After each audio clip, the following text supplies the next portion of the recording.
Assalamualaikum warahmatullahi wabarakatuh. Perkenalkan, nama saya Inka Risa dengan NIM S1121077. Saya mahasiswa dari Teknik Sipil Universitas Alaulah.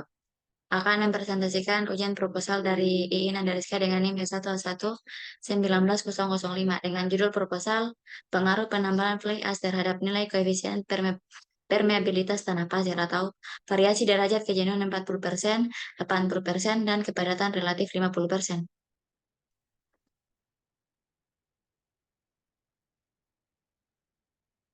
Yang pertama pendahuluan, yang kedua tinjauan pustaka, yang ketiga metodologi penelitian, yang keempat hasil dan pembahasan, dan yang kelima penutup. Yang pertama itu pasir, di mana ada pasir, lanau, lempung. Terus diperlukan metode perbaikan tanah stabilisasi. Yang digunakan metode stabilisator kimia. Fly ash bersifat pozolanik. Fly ash mengandung sejumlah besar silikon dioksida, CO02 aluminium oksida, Al2O3, dan kalsium oksida atau CaO. Ketika fly ash dicampur dengan tanah, reaksi kimia terjadi dengan adanya air. CaO tambah H2O menghasilkan CaO02, CaO oksidan. Reaksi ini memisahkan kapur dari fly ash dan membentuk senyawa pozolon. CaO2 plus tambah 2 oksigen minus tambah CaO2 menghasilkan CaS. Wah. Terus keuntungannya menghindari pencemaran lingkungan, yang kedua hemat biaya, dan yang ketiga tanah yang stabil dengan fly ash dapat digunakan sebagai bahan yang efektif dalam aplikasi geoteknik karena karakteristik geotekniknya yang ditingkatkan. Penelitian fly ash sebagai bahan stabilisasi tanah.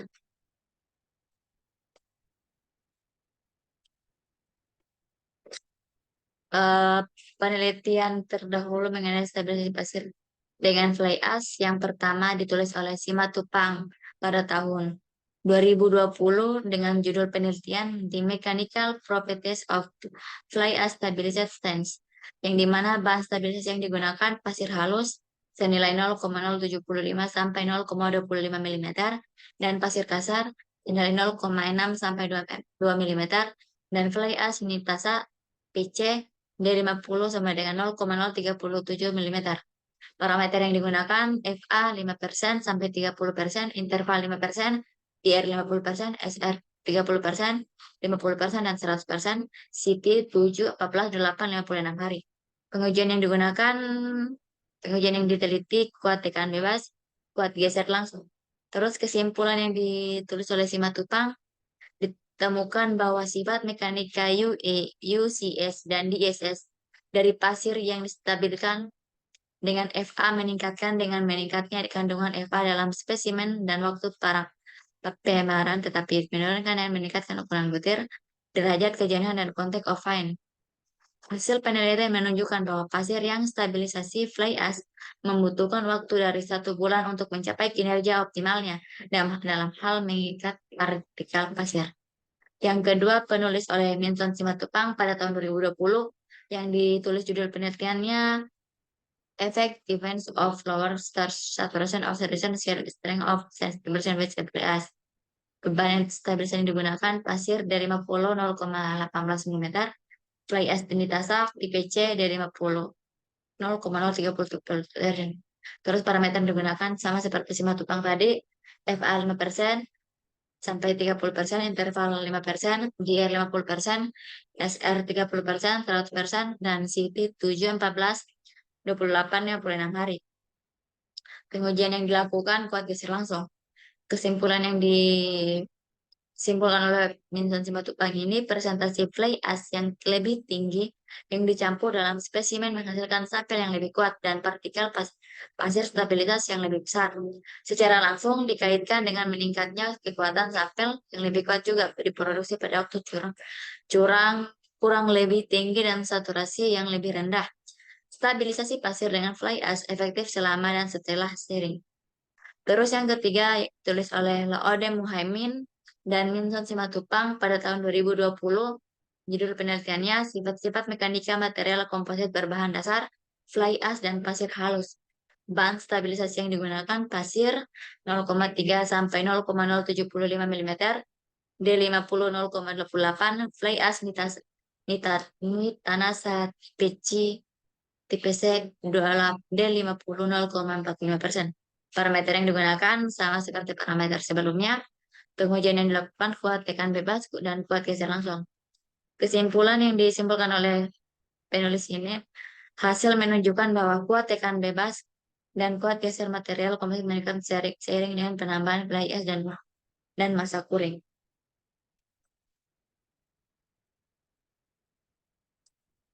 Terus yang keempat, ditulis oleh Putra pada tahun 2017 dengan judul Application of Magnesium to Improve Uniform Distribution of Precipitate Mineral in 1M Calcium Suspension. Bahan stabilisasi yang digunakan, pasir Keisha D50 0,340 mm, CaCl2 MgCl2 urea dan urea murni. Parameter yang digunakan DR50, pengujian yang dilakukan UCS dan uji permeabilitas constant heat. Kesimpulan yang disimpulkan, kekuatan meningkat secara bertahap karena kandungan mineral semakin meningkat. Hasil uji permeabilitas menunjukkan bahwa pasir yang meningkat, mineral yang diendapkan menurun konduktivitas hidrolik secara signifikan. Kekuatan pasir yang ditingkat dapat dikontrol selama jumlah bahan yang diendapkan dapat ditingkatkan.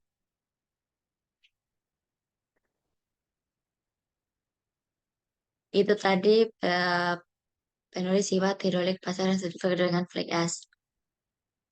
Terus rumusan masalahnya, bagaimana pengaruh penambahan fly ash terhadap nilai koefisien permeabilitas dan kuat tekan bebas tanah pasir? Yang kedua, bagaimana pengaruh variasi presentasi derajat kejenuhan terhadap nilai koefisien permeabilitas dan kuat tekan bebas tanah pasir campuran fly ash? Dan yang ketiga, bagaimana pengaruh curing time terhadap nilai koefisien permeabilitas dan kuat tekan bebas tanah pasir campuran fly ash? Yang keempat, untuk mengetahui pengaruh variasi penambahan fly ash terhadap nilai koefisien permeabilitas tanah pasir. Yang kelima, untuk mengetahui pengaruh variasi presentasi derajat kejenuhan dan kuat tekan campuran.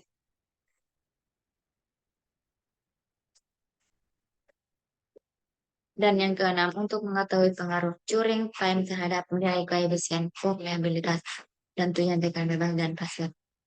Itu tadi rumusan masalah dan tujuannya.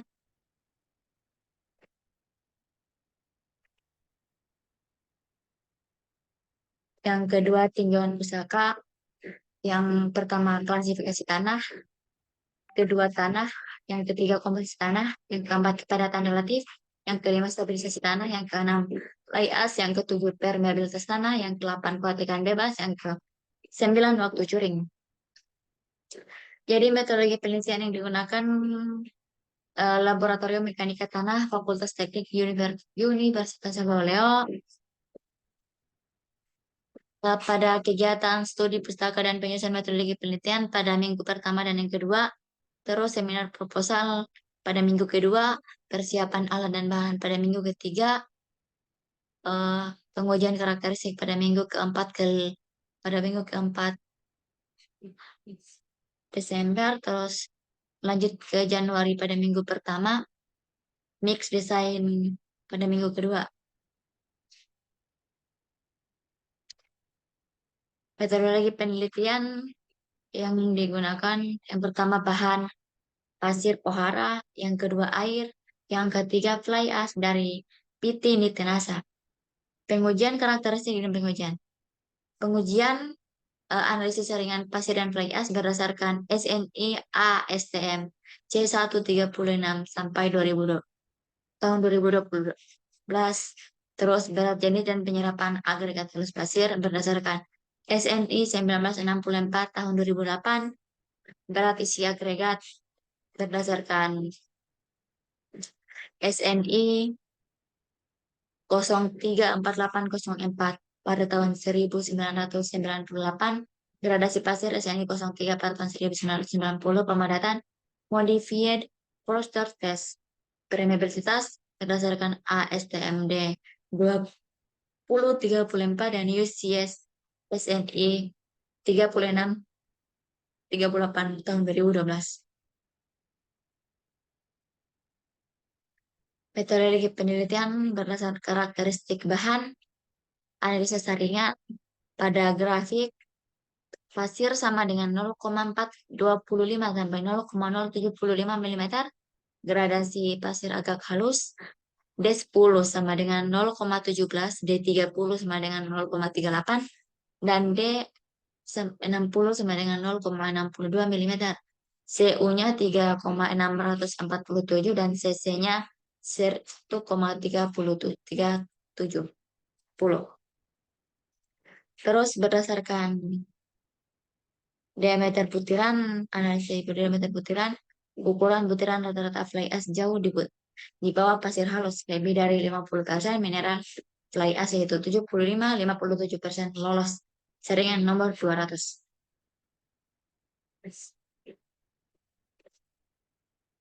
Metodologi penelitian berdasarkan mix design. Perhitungan angka pori, angka pori maksimumnya, Emax-nya sama dengan 1,01, angka porinya sama dengan M-nya 0,73, angka pori E-nya sama dengan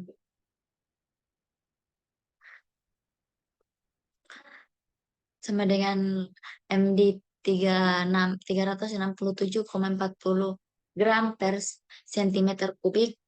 Terus kadar airnya 13,20%, eh, massa fly ash-nya 18,37 gram. Mix desainnya sejenis air, berat jenis gabungan, berat jenis gabungan lepas, berat isi gabungan padat, volume pipa, persentase fly ash kepadatan fly ash. Terus uraiannya fly ash-nya 40%, share-nya 80%. Mix desainnya terdiri dari campuran pasir dan fly ash dan menggunakan mixer yang lalu dilanjutkan dengan masukkan campuran pasir dan fly ash ke dalam plastik. Lanjut ke tahap tambahan air yang telah ditetapkan pada campuran. Lanjut ke masukkan hasilan campuran ke dalam etapan secara bertahap perlapisan. Tumpukan campuran tersebut lakukan dengan hingga 5 lapis dan buat pola jaring-jaring lakukan hingga sampel penuh. Dan terakhir setelah sampel siap dicampuran selama 1 sampai 4 bulan kemudian dilakukan pengujian. Pengujian permeabilitas. Metodologi penelitian berdasarkan diagram aliran penelitian. Dimulai dari studi pustaka, dilanjutkan pada landasan teori, penelitian terdahulu, penyusunan metodologi penelitian, dan lanjutkan berdasarkan persiapan alat dan bahan. Persiapan alat dan bahan ini di mana bahan pasir pohara, fly ash tipe C, PLI Indonesia, terus air, alatnya terdiri dari cetakan sampel, alat uji permeabilitas, alat uji kuat tekan, dan bebas. Terus dilanjutkan dengan pengujian karakteristik bahan. Analisa saringan pasir dan pengujian pasir, terus mix design, terus pembuatan sampel, curing time selama 1 sampai 4 bulan, pengujian sampel, analisa data, pembahasan, kesimpulan, dan saran.